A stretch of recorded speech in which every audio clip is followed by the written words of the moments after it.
The Yeah, the sentence. sentence of those who judge by which Allah has not revealed. Yeah. Yes. Okay. If Allah subhanahu wa ta'ala said, meaning, and if any do fail to judge by the light of what Allah has revealed, they are no better than unbelievers. Allah has stated and decided in these words that the judge by which He has not revealed is disbelief. Sometimes it is a major disbelief that excludes his perpetrator from Islam, and sometimes it is considered a minor one whose perpetrator is not excluded from Islam. Okay. This In this case, depends now upon.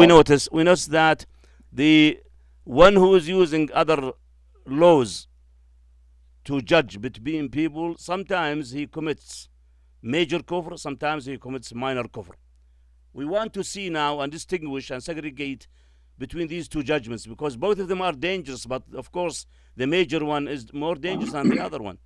So how can we avoid falling into such a case? Okay, because any one of us could be also a judge. If a man in his house, a father in his house, and he makes some judgments against Sharia, he could be falling in any one of these. A general manager of a company who is making rules for his staff or his subordinates, he may fall onto this also. A ruler or a governor of a city or a country or so on may fall in one of these. So we want now to distinguish and segregate between these two types, two levels of judgment, which is major kufr or minor kufr, could be also forgiven, as we will see later on, inshallah ta'ala. So we want to actually divide the case of judgment into two types, I will see, as we will see, inshallah. In the screen, you can see that I have divided them two major types. Okay, judgment actually can be divided into two major types, and I made major in red color just to remind you to tell you that we have to also to deal with this clearly because of someone is using the first one is not the same as the one who's using the second one. Personal or partial non-repeated judgment is another way, but not the same as the public judgment or general rules. So in here we will see now, he will talk first of all about the personal partial non-repeated. What is that? It is actually when a person makes a judgment between two guys or two persons, two colleagues in work, okay, once in his life or twice. It's not repeated, yani. It's a partial or personal, non-repeated, okay? Not like the case of a general manager who makes a rule for all the company, for all the staff. Maybe there are thousands of staff of that company, and he makes a rule for them. Then this is not the same, of course. Big difference between a judgment between two friends or two colleagues in one time or twice. Big difference than this one, and to make a judgment in public, which is like as we said, general rules for a company or so on. So let's see now. First of all, he will talk here about the case of the one case or personal partial non-repeated cases, which is number one major type. Go ahead. The person who thinks that the judge by the revelation of Allah is not necessary or believes that he has the choice whether to judge by it or not, or thinks that other rules and principles are better than Allah's rule, or thinks that it is not applicable in our time, or aimed by its omission the satisfaction of disbelievers, then he certainly commits a major disbelief by that. Okay, hold on. See now, the case of personal or partial non-repeated judgment, which is done by a person once or twice in his life, okay, to some persons, maybe they come to him once or twice, that's all. He's not making a general rule. This is divided into three levels. First level is actually, or three classes. First class is to commit a major kufr. When a person who make only one judgment or two judgments, personal, partial, non-repeated judgment, will commit major kufr. He mentioned in here, as an example, if he has the choice or equal, he thinks, Yeah, this person who's making judgment between these two friends, he thinks that he has a choice whether to use Sharia or any other law, civil law, French law, British law, Swiss law, Indian law, whatever. Or he thinks they are equal. Okay, then he is committing major kufr, na'udhu billah. Or he thinks the other rules and principles are better than Sharia. Say Sharia, يعني, in this case is not so good, so it's better to use the Indian law or French law or Swiss law and so on, which is more civilized.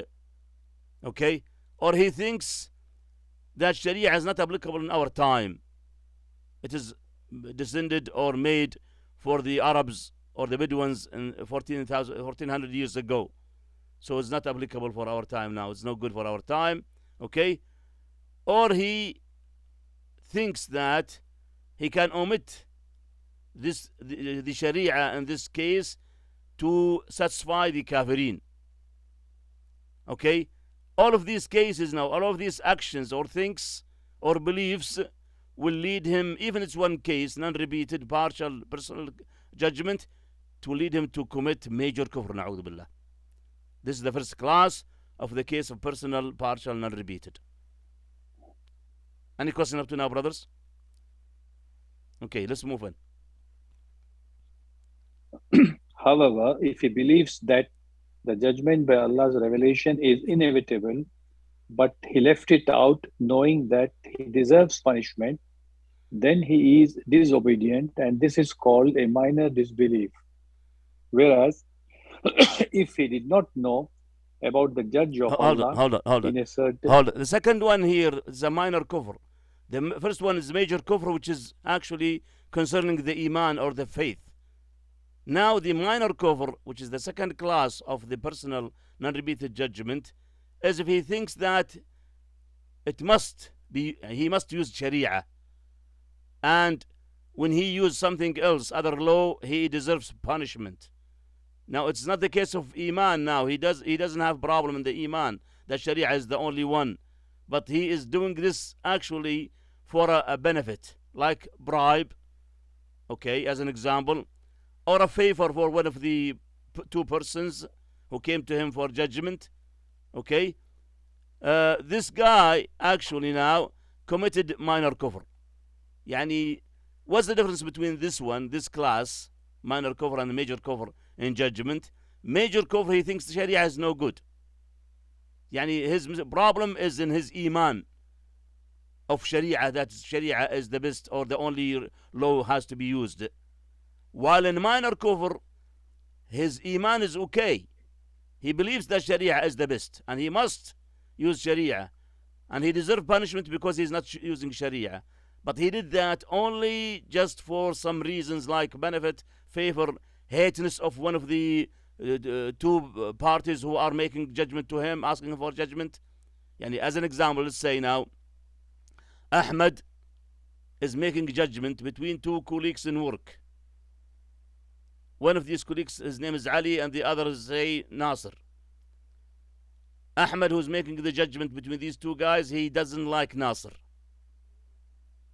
So he made a judgment against Sharia to favor Ali because he doesn't like Nasser, or because Ali gave him some money, or because he likes Ali more, so he made the judgment for him as a favor. And all of his judgment in here are actually against Sharia. But inside his heart, he believes that he is wrong and he's not supposed to use the other laws against Sharia. So his iman is no problem in here, but his problem is in action. When he take bribe or when he make it as a benefit or a favor, then he's actually committing minor kufr. Not unlike the previous one, the previous class, which is major kufr, because that guy, he's actually doesn't believe that Sharia is good enough for our time, or the other laws is not the same as Sharia. I think maybe they are better than Sharia. This guy, the first one who's committing major kufr, actually is having a problem in his iman. While the second one, which is a minor kufr, he is actually having a problem in his actions, not in his iman. Okay? Any question up to now?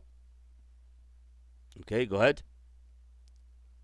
Whereas if he did not know about the judge of Allah in a certain case, and he tried his best to reach a decision and made a mistake, then he has striven but failed, and his mistake is forgiven. Yes. Here comes the case for a person who is eligible to make judgment.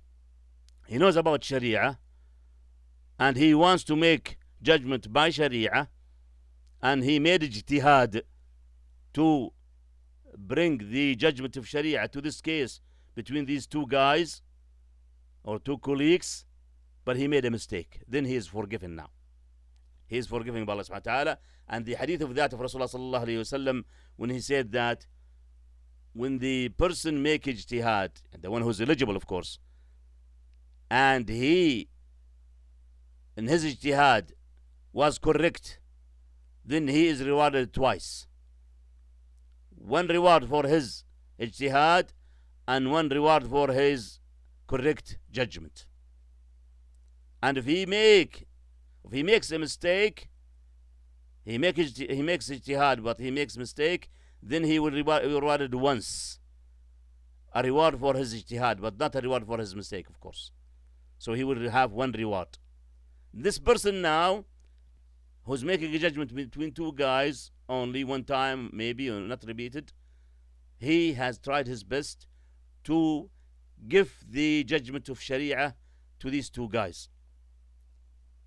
And he is eligible for ijtihad, but he made a mistake, then he is inshallah forgiven. Now, from this case, now we understand that in personal cases, non-repeated, partial cases, once, twice in the life, a person who makes a judgment between two guys, this person may commit major kufr, may commit minor kufr, may commit forgiven mistake, inshallah, as he has tried his best, but he couldn't do the right judgment.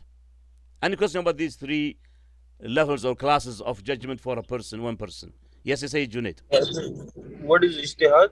He's trying his Okay. level best. He's eligible for ijtihad. Ijtihad means يعني a person who is studying Quran and Sunnah to bring the judgment of Allah or of Rasulullah sallallahu alayhi wasallam to this case which is in front of him. Okay, like the example I said, Ali is doing a judgment between Ahmad and Nasr. Okay, Ali now did his best to understand what Allah subhanahu wa ta'ala said about such case, what Rasulullah sallallahu alayhi wa sallam said about such case, which is these two guys coming to him for judgment. And he made judgment, but he made a mistake in that judgment. He did not really get the correct judgment. Then he is forgiven. Ijtihad actually in Islam means the person who is already studied Quran and Sunnah and Arabic language and so on, and he is capable of understanding all of these, then he is eligible for ijtihad. Okay? But not everyone who can make ijtihad. At least in this case, if he have made ijtihad in one case. As an example, this Ali person with these two colleagues in work, Nasr and Ahmad, Ali was better than them in learning Sharia or knowing the knowledge of about Sharia. And when they brought him this dispute or disagreement between these two guys, he checked in internet, he checked what ulama said about that, he checked the ayat and ahadith and so on in order to catch or get the correct judgment. But although he tried his best, he made this ijtihad, tried, but he made a mistake. Then he is forgiven. Okay? So Sir, I any have layman, any person who's not studying the these in Quran should refrain from making judgments. Yes. If it's case of judgment in Sharia, we shouldn't really come and make a judgment if we don't know. But the case is this now. If a person who have already heard or capable of checking what ulama say about this point, which is this disagreement between these two guys, okay, he studied this already. He doesn't be a alim. If you mean this one, he doesn't have to be a alim. No, I mean that in this case, especially, he is already known and enough knowledge to give judgment. Okay? Yep. But if he has no knowledge at all in Sharia about such cases, then he is not supposed to make ijtihad or give judgment. No, he's not allowed. But if he is capable, he is talib ilm, as an example, he have already been through some cases like this before, and these two guys came to him because they know that he knows some cases of Sharia, not all Sharia, of course, but he knows some cases of Sharia. Then they came to him, say, listen, we have this problem between Ahmad and Nasr, and we want you to make a judgment between us. Then this guy will go and check and find out and say, okay, I found that Sheikh bin Baz, Sheikh bin Uthaymeen, Sheikh this, Sheikh that, he have said this about this case, such and such. Now, he tried his best and he made a mistake. Then he is forgiven. He's not going to be punished. Okay? If he's right, then he's right. Okay, no problem, alhamdulillah. But if he make a mistake, then we say he is forgiven. Okay? Brother Umran, you had something? Yes, sir. Now, this case that you're talking about is good when it comes to the personal lives. Sir, what could be the application when it comes to the corporate world? So, for example, I might have, there might be a disagreement between two members of my team. Okay. Now, ultimately, the main objective of any company to exist is to make profits, to make growth. So, sir, in this case, it might become, so a person who is actually right might not be given a fair judgment because his decision might have led to a lesser profits. So how do we deal with these kind of cases? I'm talking purely from a corporate culture. Okay. When you talk about the case of judging, it's not the case as implementing or executing the rules of the company. This is another case. Yani the case you're talking about is actually like you are going to implement or execute the rules of the company. You are not making judgment in here. You are only just following the rules of the company, right? Right, sir. Right. Actually, Yeah. So here yeah, you are not you're correct. you are not judging. You are not judging in here. This person now is not judging. He is only executing the rules Following the of the rules. company. Yeah. But I'm talking. We are Oh, talking in here about a person who is making a judgment far away from the rules of the company. We'll come correct. to the case of Got rules it. of the companies later on, inshallah. Yes, sir. Got it, sir. Barakallah. Barakallah. Yes, brother Luqman. Assalamu alaikum, Ustad. Alaykum assalam wa rahmatullah.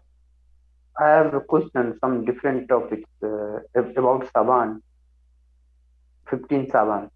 If it's not the same topic, could you keep it in the end of the class so we can keep the topic all together? Okay, no problem. Barakallah. Please explain. Sorry, there's Okay, your voice is broken down, huh? okay, Ustad. Okay, خلاص. Then before the end of the class, just bring your question. No problem, inshallah. Yes, brother Abdul Azim. This is due to the personal judgments, whereas the case is different in the public judgments. Ibn Taymiyyah said, so if the ruler investigated the right judgment, but he judged without knowledge, then he deserves hellfire. And if he is a scholar and he judged by what contradicts with his knowledge, then he also deserves hellfire. And if he judged without just or knowledge, then he is worthier being in the hellfire. This is due to the judgment concerning personal quarrels. As for he judged in a public case and he converted the right into wrong and the wrong into right and considered the sunnah as a bidah and the bidah as a sunnah and prohibited what Allah and His Messenger have allowed, then allowed what they have prohibited, then this another case whose judgment should be left to the Lord of the Alamine, all creation. He is the Ilah God of the messengers and the only owner of the day of recompense, whom he deserves the whole praise in this world and in the thereafter. meaning Okay. meaning to him belongs the command, and to him you will all be brought back. Meaning, it is he who has sent his messenger Muhammad sallallahu alaihi wasallam with guidance and the religion of truth to proclaim it over all religions, and enough is Allah for a witness. Okay. And he, Uh-huh. Ibn, No, hold on. Let's see now the case of public judgment. What does it mean? It means clearly to make general rules for a lot of people. We can give an example of this, like the general manager of the company. Okay? We can make an example of a ruler of a country, or a governor of a state or a city, or so on. The ones who are able to or capable of making general rules to the others. Let's take the example of general manager of the company. We have a general manager of a company who made a rule saying to all staff, okay, he's making an announcement or a rule to all staff, your work starting first of the month, next month, your work hours will be from 9 o'clock in the morning to 5 o'clock in the evening, non-stop, even for salah. Now here comes the point in here. This rule, first of all, is not for a person or two persons, or it's a partial or personal rule. No, it is a general rule now. It's a public judgment. So he's making a rule now to all the staff that they cannot pray Dhuhr, Asr in time. Otherwise, they will be fired. So now, first of all, the rule is general. Number one. Number two, the rule is against Sharia also. Okay? Then we have these two conditions. It's general rule and it is against Sharia. Then it is a major kufr. Na'udhu billah. It's always major kufr. But if the general manager of the company made the same rule without mentioning that non-stop even for salah, then it's okay. Because he has the right to make a rule for the staff to work from 9 to 5 o'clock, no trouble. Because he, or the company itself, already bought the time from the staff that, okay, from 9 to 5 daily, 7 days, or 5 days a week, or 6 days a week, we are going to pay you for this as salary. So you work for us. If it's not contradicting with Sharia, there's no trouble in here. But if it's contradicting with Sharia, and it's a general rule, then it is major kufr. The manager in here, or general manager in here, committed major kufr. What's the difference between this and the previous one, which is personal, non-repeated? That's only once or twice. And between 2 or 3, and there is no rules made in here in that time. But in here, in the case of public judgment or general rules, there are rules made for a lot of people, and they have to follow.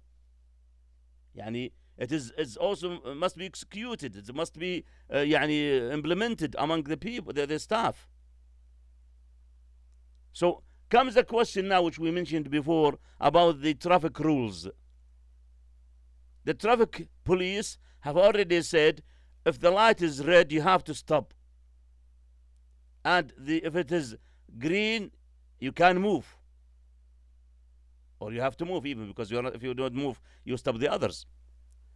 Now, these rules are not in Sharia, not in Quran and Sunnah. There's no ayah or hadith that says that if it's red, you have to stop, or it's green, you have to move. Yes, true, but this has actually come under the allowance of Islam for the ruler to make rules which is beneficial for people. Okay? Because also the other cases that they do not contradict with Sharia. He did not say that if it is red, don't pray. Or if it's green, you have to go some other place which is haram places. No. These are only to organize, like the case of the rules of the company, for the staff. Okay, like saying the work time or dividing the positions in the company and so on. This is not against Sharia. We are following the policy of the company because it is not. It is okay to do that because we need to have some kind of organizing the work of the company and the staff of the company, but with the condition that it does not contradict with Sharia. If it contradicts with Sharia, then this is the problem in here. A general rule contradicts with Sharia. This is the case when we say it is a major kufr. Now, if you see, يعني, in some Muslim countries, unfortunately, there are some rules which is really contradicting Sharia, like allowing alcohol or allowing zina, na'udhu billah, under certificates and so on. A permission of the government to allow people or to allow some people to have a club for zina, na'udhu billah, or a club for drinking alcohol, a bar or something. These are against Sharia. So now these people are committing major kufr, but we cannot say they are kafirs. Be careful. If you remember in level 1, we mentioned this again and again. I always repeat that because we want to jump to we do not want to jump to conclusions.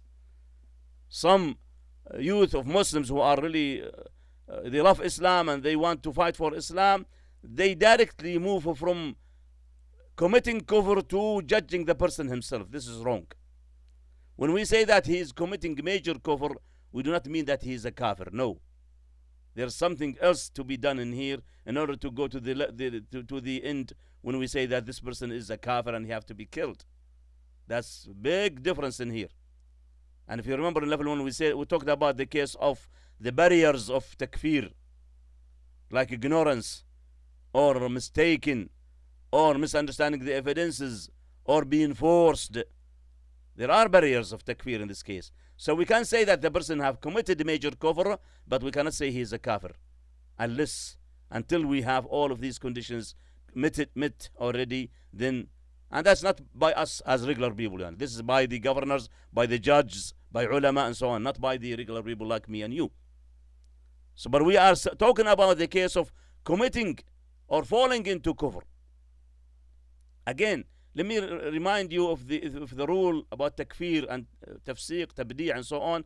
We say that not everyone commit kufr is a kafir. Not everyone commit fisq is a fasiq. Not everyone commit bid'ah is a mubtada'. No. There is a barrier, there is a gap.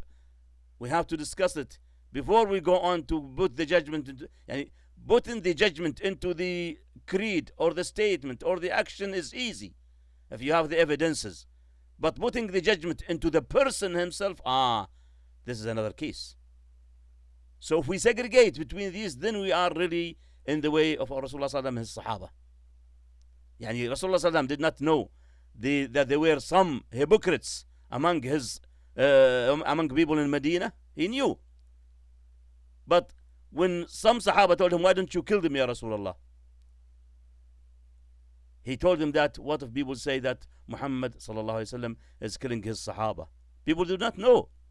They do not know this person is a hypocrite. This is only a ghaib told to Rasulullah sallallahu by Allah tabaraka wa ta'ala. So before judging the people, which is wrong actually to be done by everyone like us, we judge only the actions, the statements and the creeds. We say that anyone who believe that Allah does not exist, or Allah subhanahu wa ta'ala is not the only one deserved to be worshipped, is a kafir. طيب, Muhammad Ahmad Ali is saying so. Okay, Muhammad Ahmad Ali, maybe he have some barriers like ignorance or misunderstanding the evidences, which is ta'wil, or he is forced to say so, like Ammar ibn Yasir's story. If you remember the Ammar ibn Yasir story, when they forced him to say bad things about Allah and Rasul sallallahu alayhi wasallam when he was in Mecca under the rules of the kafirin and so on.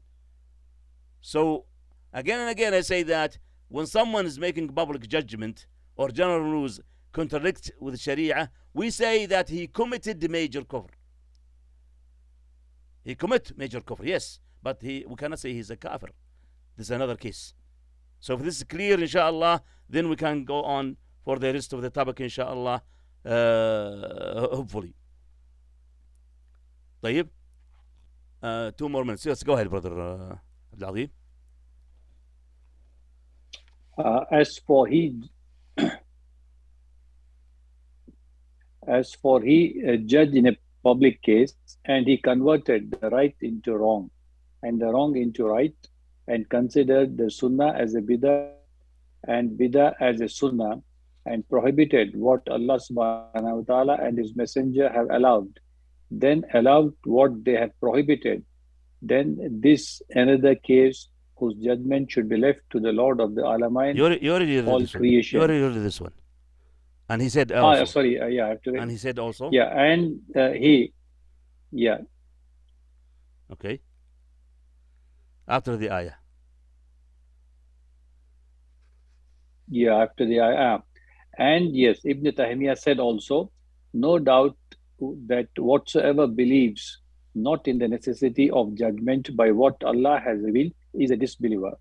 Therefore, if he ever believed that it is permissible to judge between people by which he thinks just, then he is also a disbeliever.